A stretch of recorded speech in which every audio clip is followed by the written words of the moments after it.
But here's the thing. When my mom was in the hospital, she ended up getting diagnosed with dementia, which has, of course, been the most heartbreaking thing to go through. But she is so smart and so funny that even with dementia, she's still pretty crafty, like still tries to prank people. So she and my brother were talking. He thought it was going well. And then all of a sudden, she just starts shouting, "Nurse! Nurse!" And my brother's like, "Oh my God, Mom, I'm right here. What do you need?" The nurses come running in. They're like, "Kathy, oh my God, what's going on?" And my mom just goes, "Look how handsome my son is."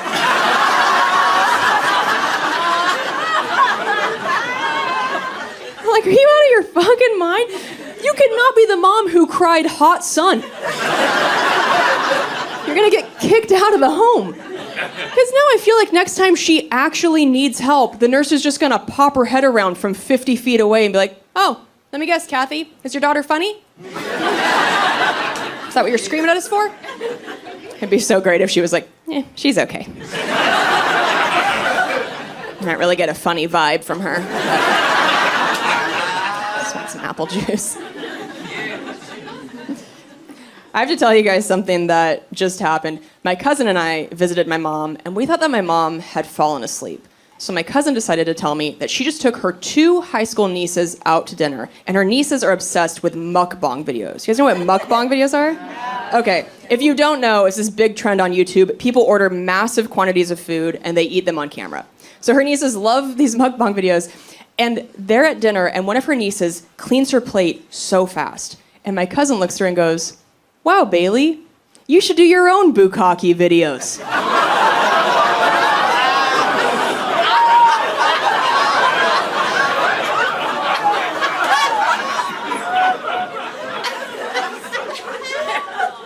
And her niece went white in the face, which is very funny if you know what bukkake is.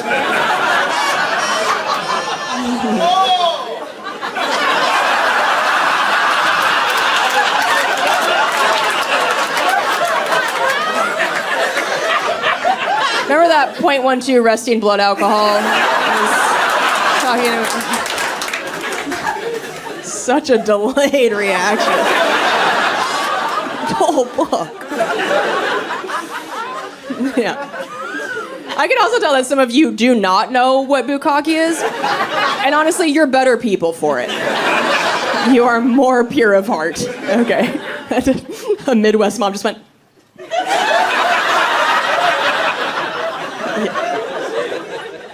If you want to find out what it is, give it a Google later. Don't do it at work, you'll get fired. It is a finishing move in the world of porn. And I'm like dying laughing at this story. And then all of a sudden, my mom goes, "I've done bukkake once."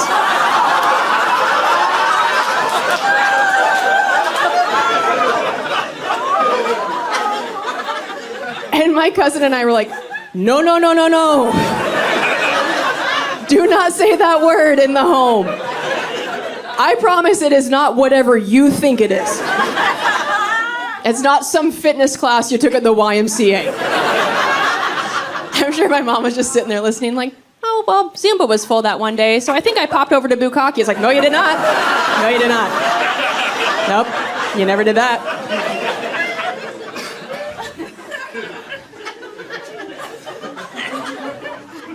And here's the thing, I always take really good care of my mom, but I took extra good care of her that day because I was like, those cannot be your last words.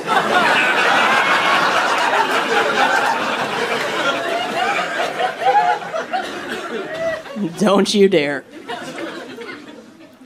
And this is strange, but my entire family and I, including my mom, are actually world champion foosball players. Yeah, thank you. And my mom is in the Foosball Hall of Fame. Yeah. But every time my mom gets a new nurse, the nurse will always ask her about her life. And my mom always goes, "Well, I'm in the Foosball Hall of Fame."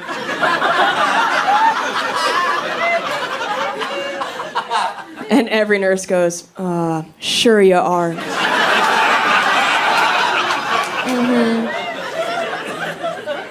And I'm always standing there like, oh, yeah, no, I know that sounds made up, but I swear it's real. And the nurse is like, hey, you don't have to.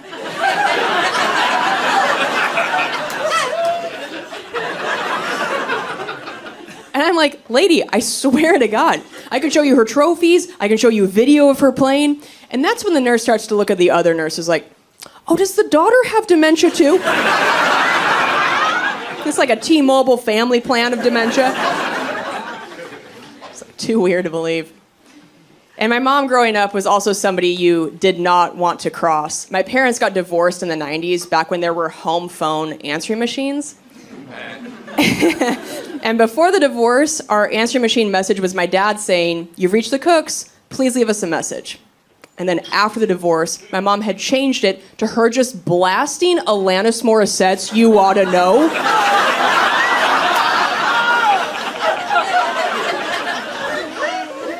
So every time my dad would call, my mom would let it go to the machine so that if he wanted to leave a message for her, every time, he first had to sit through the lyrics, and I'm here to remind you of the mess you left when you went away.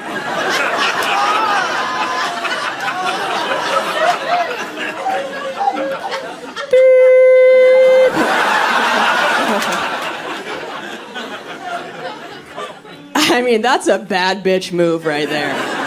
That takes balls. Because it's not like that was just the message for when my dad called. That was the message for literally anybody who called our house. So after a while, we started to get messages from people like, hey, this is Dave from Blockbuster. And, I'm here to remind you.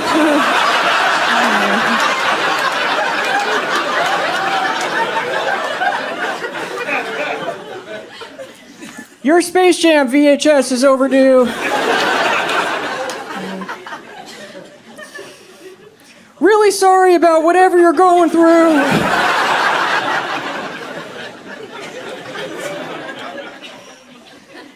And long before my mom had dementia, she had retired from teaching, and she had taken on some interesting retirement hobbies. She had started to screenshot the selfies I would post on Instagram, and then she would print them out and go to Kohl's and buy those 30-photo collage frames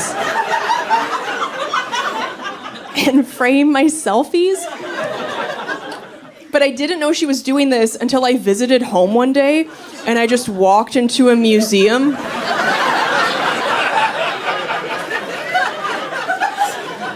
Of my narcissism. And my mom crept up behind me. She was like, do you love it? I do actually want to try and keep the magic alive with Chad for as long as I can. And my ex and I got pretty gross together toward the end. He and I always lived in a place that only had one bathroom, and he would go in there and take 45-minute man shits. And I finally asked him, I was like, hey, why does it take you so long to do that? And he goes, well, my doctor told me that it's bad to push, so I don't push. I just sit and I let it fall out.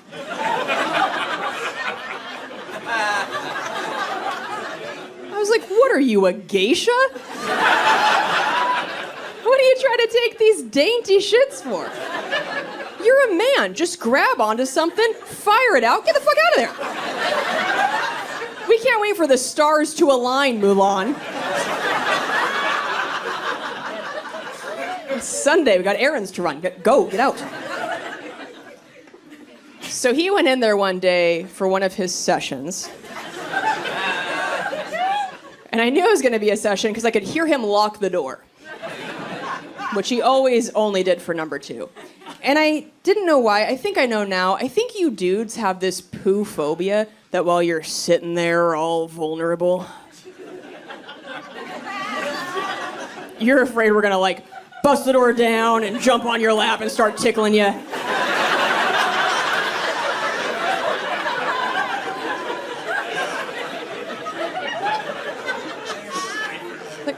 not Steve-O. Why would I do that? I would never do that. So he's in there, door locked, and on this day, our buttholes had synced. And I was like, oh no. Because I have IBS, so when I gotta go, I gotta go. So I texted him, and I was like, hey, I'm about to shit my pants. Siren emoji.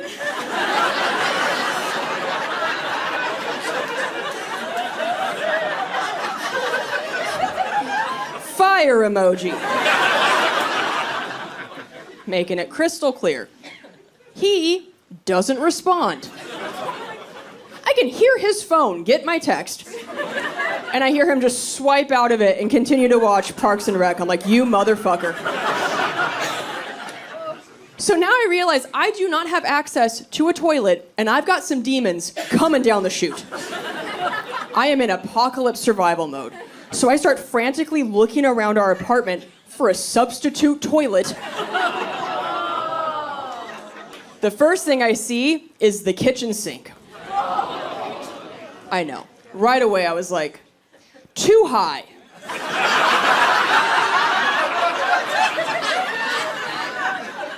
It's a lot of gymnastics I'm not qualified for. Next thing I see is my ex's favorite hat, which emotionally felt like the right choice, because I was ready to soft serve him some piping hot justice. But I was like, ooh, that's a small surface area. I'm not confident in the aim. You guys know how I feel about urine samples. It's like, if you can't pee in a cup, you can't poop in a hat. That's a Dr. Seuss book we all grew up with.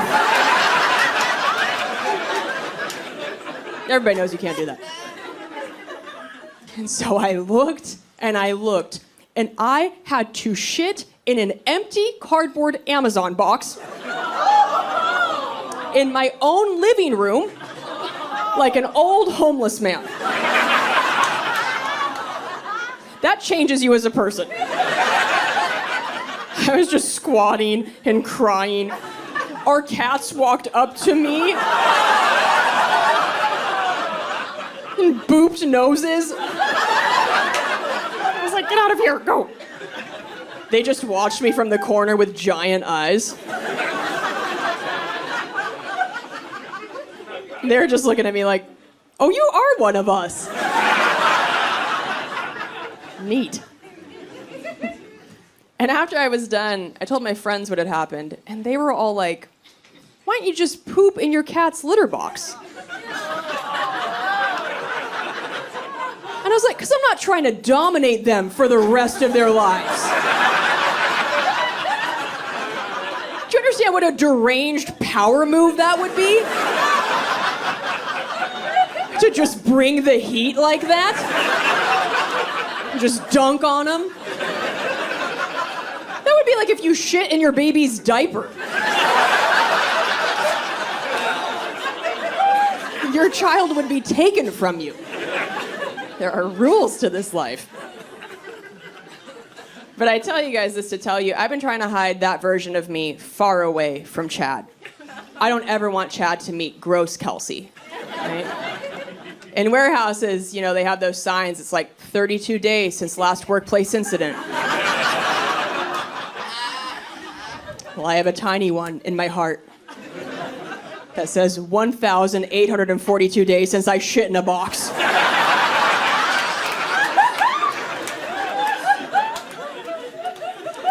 I'm trying to keep that number very high. But when Chad and I moved in together last year, we celebrated, we went out, we drank a bunch of tequila, and then the next morning, I got Chipotle. Bad choices. And we went back to our new place, and I went into one of the bathrooms to do my business. But it's a new bathroom to me, so I turned on what I thought was the fan. Turns out it was the heater. That's not what you want.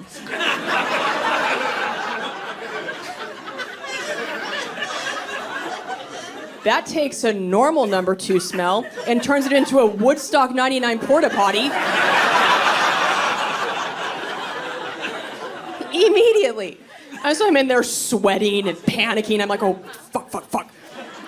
And I finish up, and I walk out, and I close the door behind me, which is the universal sign for, give it a sec.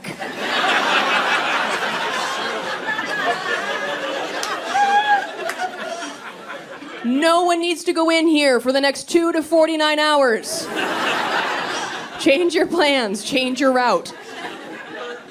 Chad completely ignores this major sign that I'm throwing up at him. He just blows right by me and walks in there to get a Kleenex. My brain in slow-mo was like, don't go in there.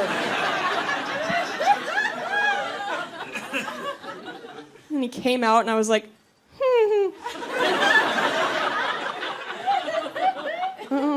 I am so sorry. Could you smell things?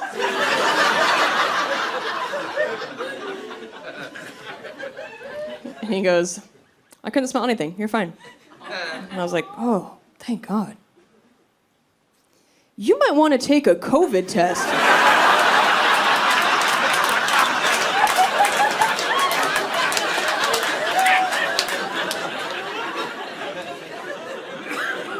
Actually, don't waste a test. You have COVID.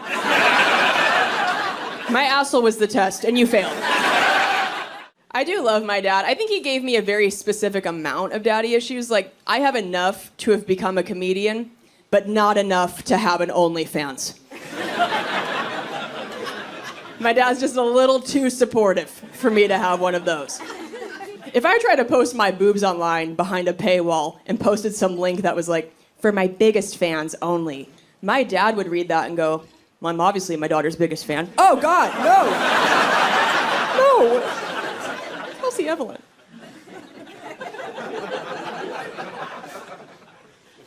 I don't know of that many people personally who are on OnlyFans or in the porn space. I do know of Adriana Chechik. I follow her on Twitter because she tweets the most outrageous things, and they make me laugh so hard. She tweeted the other day and said, on my way to the dentist, he has no idea how many different people's DNA he's about to clean out of my teeth.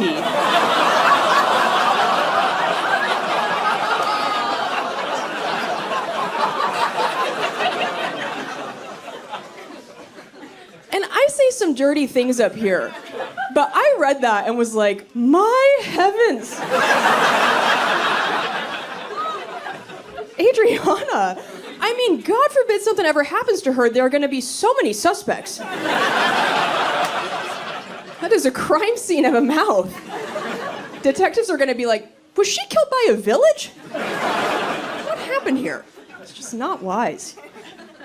But I am fascinated by her as a person. I listened to her on a podcast where she said that on a different trip to the dentist, she had the dentist file down her back molars so that she could make room for bigger things. Yeah, really took the bumpers off the bowling lane.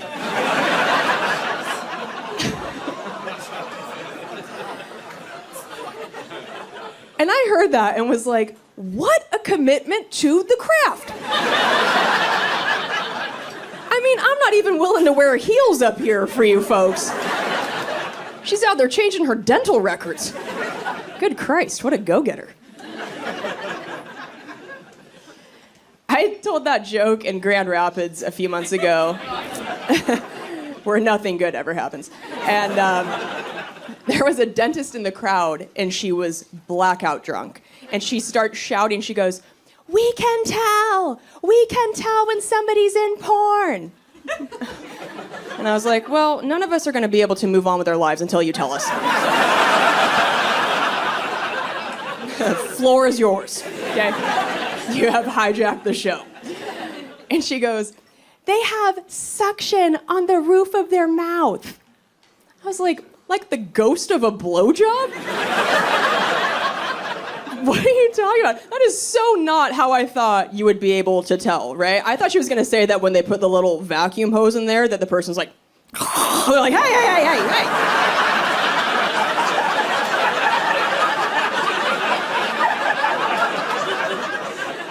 Quit that. You swallow at your work, not here. Goblin.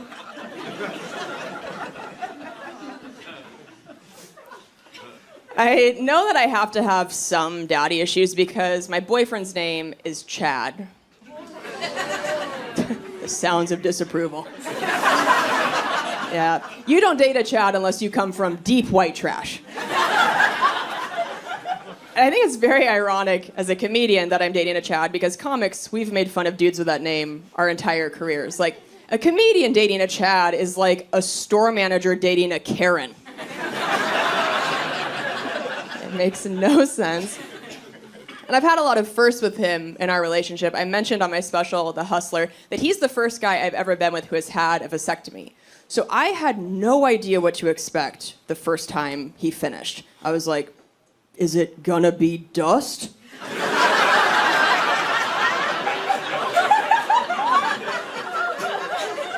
Like when you blow into a Nintendo cartridge, it's like, oh, my eyes. I had no idea what was gonna happen. So I decided to do some research in a lab called my mouth. And you're welcome, we're all adults here. And I'm happy to report my findings that I believe it's essentially diet cum.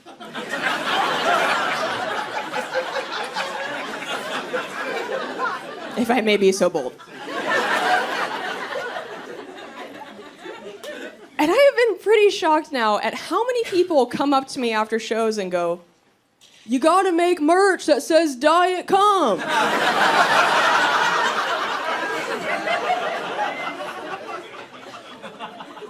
And I'm like, who would wear that? Make some noise if you think you would genuinely wear a diet cum shirt. Oh my God, liar, liar. You work from home. No HR in your life. No way. And Chad has a 19-year-old daughter, and I wanted her to like me so badly, but I posted that vasectomy joke on Instagram. Yeah. Stepmom of the year. And I forgot that she followed me on there. So later that night, she texted Chad and said, "Hey, not trying to start any shit."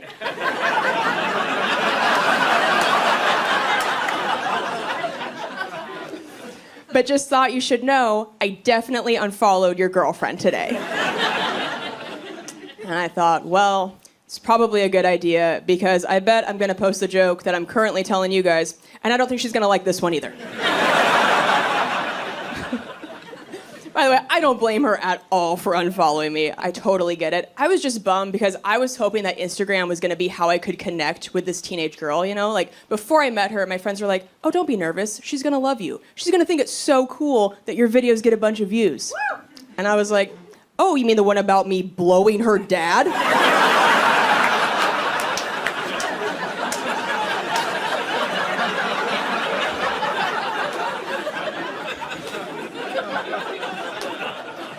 I don't exactly think she's walking into her college cafeteria like, "You guys, it's my dad she blows."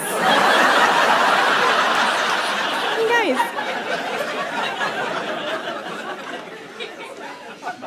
It's like my daddy issues are now giving other girls daddy issues. It's like a Russian nesting doll of fuckery. Break the cycle. I feel like I should know more about things like vasectomies because I don't know if you guys had this in high school where you could get voted, you know, best dressed or most athletic, but I had that in middle school. And when I was in 7th grade, I got voted most likely to become a sex ed teacher. And I look back and I'm like, what was I saying to my peers? At age 12, that made them collectively go, "She knows where the taint is." I should not have won that award. I knew nothing. I was such a late bloomer in every way. I didn't start my period until the last week of 8th grade, which coincided with my school's graduation trip to the lake. Yeah, buckle up. And the first time you get a period, they always tell girls, "Oh, don't use a tampon, wear a pad." So all my friends are in their cute little bikinis in front of the boys for the first time. I am wearing a t-shirt and giant men's and one basketball shorts. Trying to hide the outline of this massive pad, which went from belly button to middle of my back. It was like wearing a horse saddle. It's casually at the beach. And then everybody jumped in the lake, and nobody told me that you can't get in with a pad on.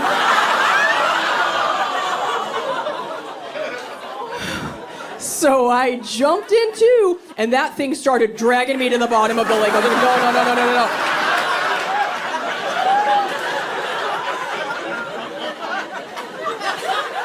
My parents are not from Kentucky, and so I don't think they understood what it meant to raise kids there as Jews. Because when I was in high school, my parents sat me down and they said, hey, we know you're gonna start dating soon, and we just wanna let you know that whoever you're into, whether you're into boys or girls or anyone in between, it doesn't matter to us. As long as they're Jewish. In Kentucky, they said that to me. As long as they're Jewish in Kentucky. That leaves exactly two people. It's my dad or my brother. Those are the choices. Which in Kentucky is fine, but...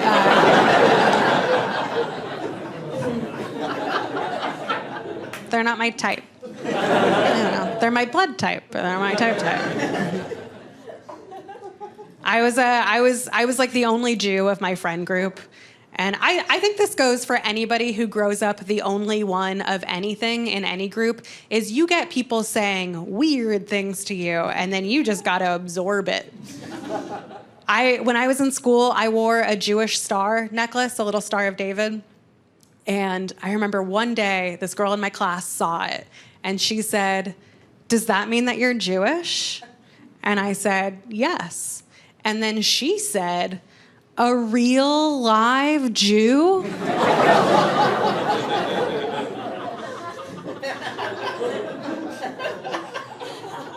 I was just like, yeah, babe, he didn't get all of us.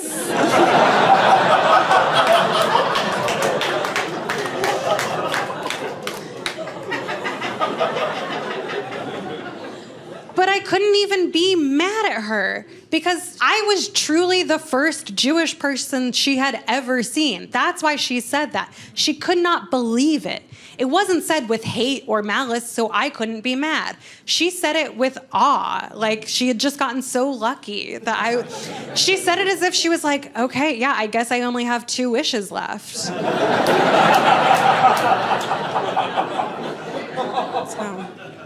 can't be mad at that person.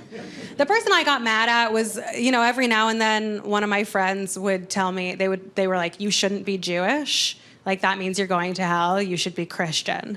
And I tried to play along. I wanted to be accepted. So I said, okay, what do I have to do to be Christian? And they were like, okay, whenever you're about to do something, just ask yourself, like, what would Jesus do? And I was like, he'd be Jewish. But like, I know where they were coming from. They were coming from a place of love, right? They really thought I was going to hell. They wanted to save me. The first time I ever heard that, the first time somebody ever told me I was going to hell, it was wild. I was in middle school, and my friend came up to me, and she said, Earl.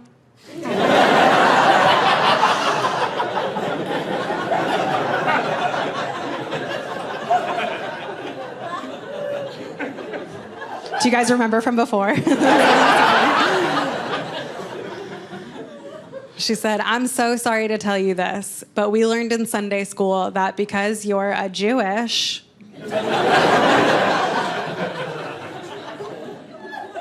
it means you're going to hell. And I was like, oh, wow. You think about me on the weekends?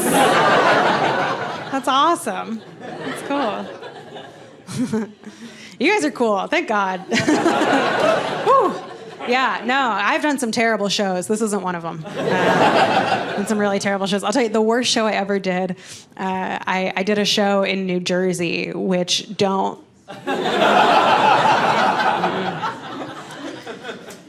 And at the show, it wasn't going great, and then this woman started heckling me. And she and I got into a big back and forth. And then as she and her husband were getting kicked out, her husband threw a full can of beer at me that it whizzed right by me, landed right next to me. And then I don't know, I picked up the beer and I chugged the rest of it. Yeah.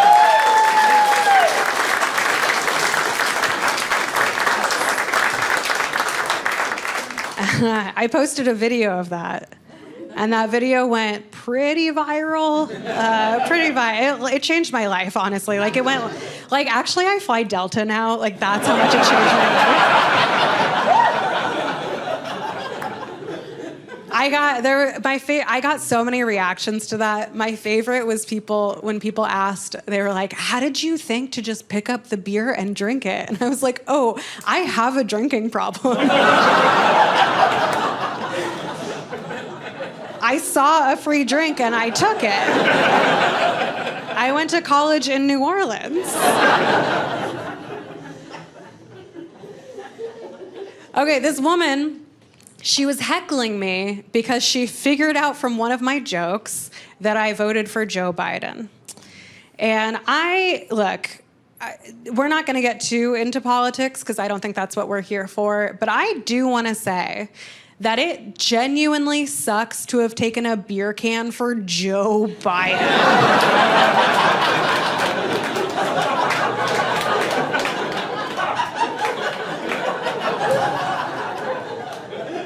You get that, right? Because he's not a cool person, right? Like, Beyonce is who I would gladly dive in front of a beer can for. Beyonce, I would take an insurrection for Beyonce at this point. Not Joe Biden. Joe Biden is the Jason Derulo of politics. Because nobody's like, yeah, it's my number one guy. But if it's on, it's fine. Not Joe Biden. To her credit, she was right. I did vote for him. I voted for him because I loved that he was tired. Obsessed with that. I think that's a great quality for the president I think every world leader should be 90 and exhausted. I want them to be too tired to put us in danger. That's what I'm looking for in my leaders. Because think about it. There's so much stuff that happens that we as civilians will never find out about. So I truly believe it's possible that there was a night where Joe Biden was going to press the nuclear button, but then it got late.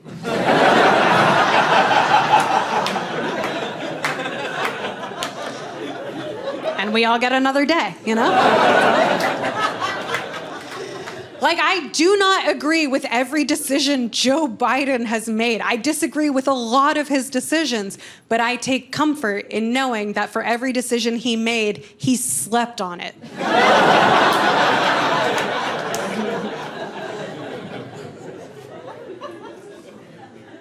So this beer can video, it happened a while ago. Like, it's been a minute.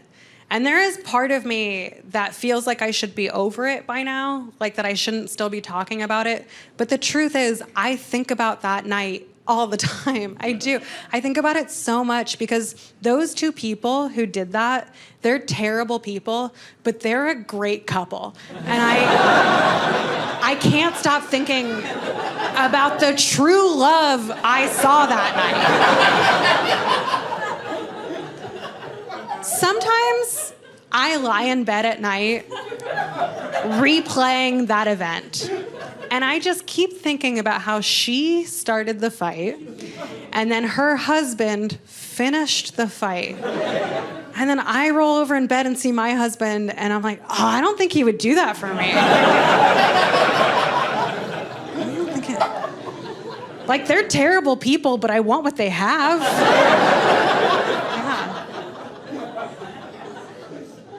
You don't see that very often, right? Like a couple who finishes each other's sentences in prison.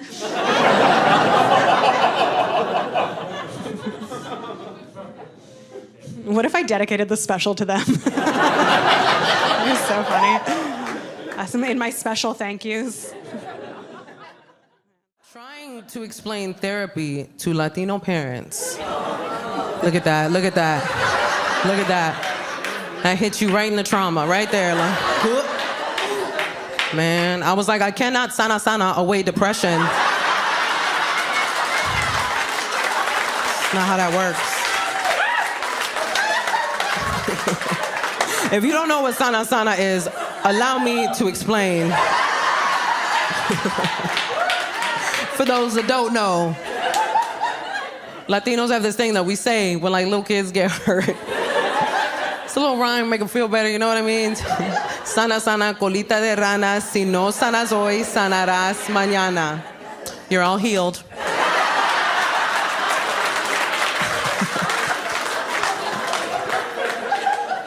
One time my husband was like, can you translate that? And I was like, nah.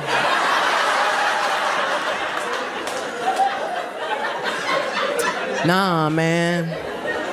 Anything you translate from another language into English always loses something. Because the other languages are often so poetic, especially Spanish, such a poetic language. And if you translate it, it just loses all validity.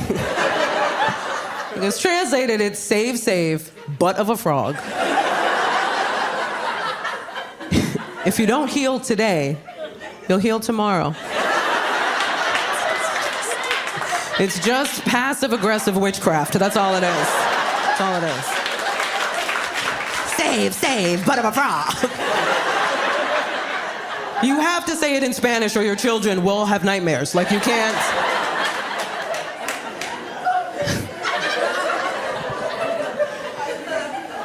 It's such a crazy time to like be a parent because we're doing things so different, right? Like now you can choose your parenting style like you used to choose a Mortal Kombat fighter. Our parents only had one style. It was survival. That was it. They just had to make it through. But we chose conscious parenting, me and my husband, conscious parenting, which is annoying. I'm not gonna lie to you, it's annoying because it's not permissive. It's literally realizing every way in which you affect a tiny human life. And you have to be so aware of everything, and it's so hard because you want to fight them. You know you shouldn't. You know it's not their fault, but you find yourself getting frustrated at the craziest things. Because I would just be like, why can't you use a spoon?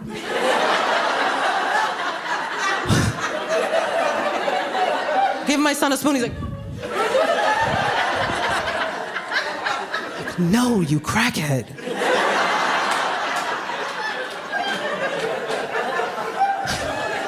It's just yogurt everywhere now.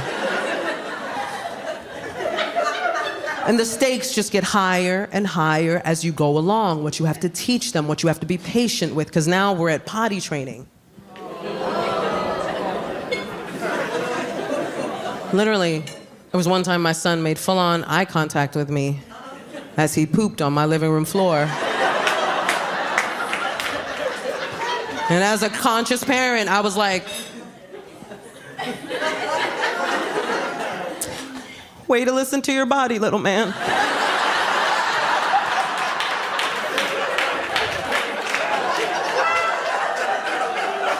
What am I gonna do? What am I gonna do? He's a kid, he doesn't know any better. What do I roll up a newspaper, bang him on the head with it, push his face in it? No, bad baby! I would call the cops on myself if I did that. I'm like, you gotta come get me, I finally broke. But here's the amazing thing about conscious parenting that they don't tell you. You learn as you do it. The more you consciously parent your kid, the more it heals all of your crap. Yeah, it really does. Because you end up parenting the way you wish you had been parented.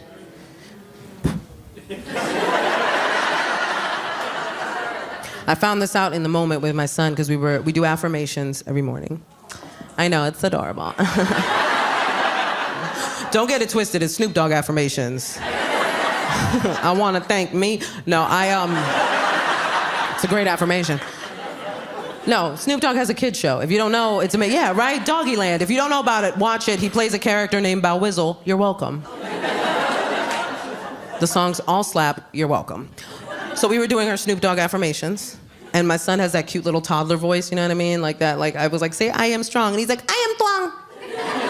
Like, say, I am brave. He's like, I am brave. And then I felt it, like all the stuff I didn't get. You know what I mean? In that moment, I felt that. And like, before I knew it, I was like, say, I am loved.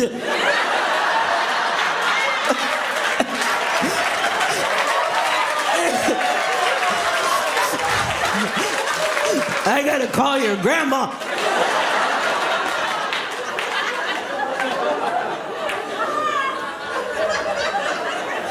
I didn't even see that coming, man. And it's so crazy now being a boy mom because the microscope is on us, man. We are underneath such a microscope, everything we do. And I'm fine with it because I think if we change the game, we could really change how things work out in the world. I really do. I don't mind it, you know what I mean? And my girlfriends were on it right away. The second they found out that I was having a little boy, they were like, it's all up to you.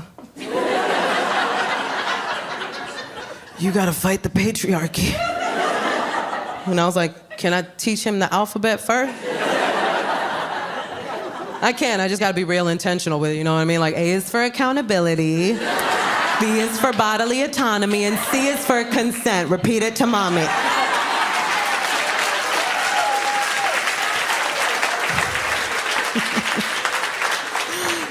You have to be aware of these things, you know what I mean?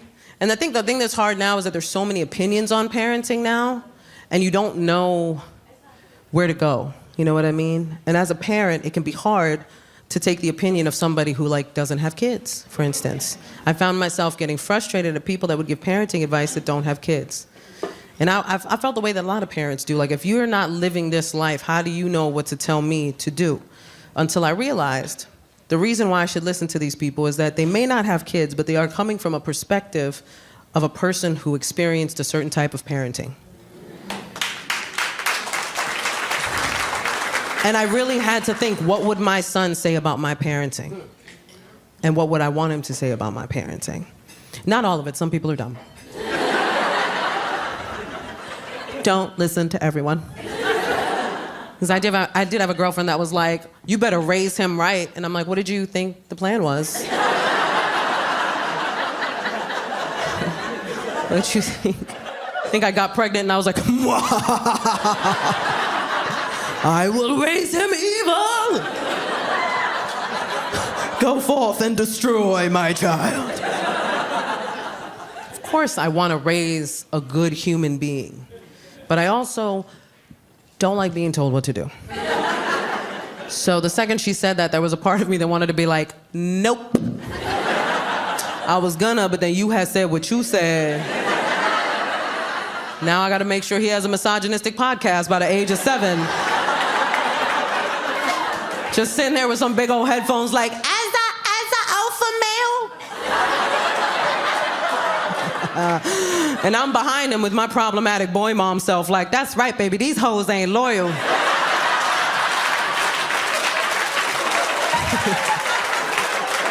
It's just me and you forever.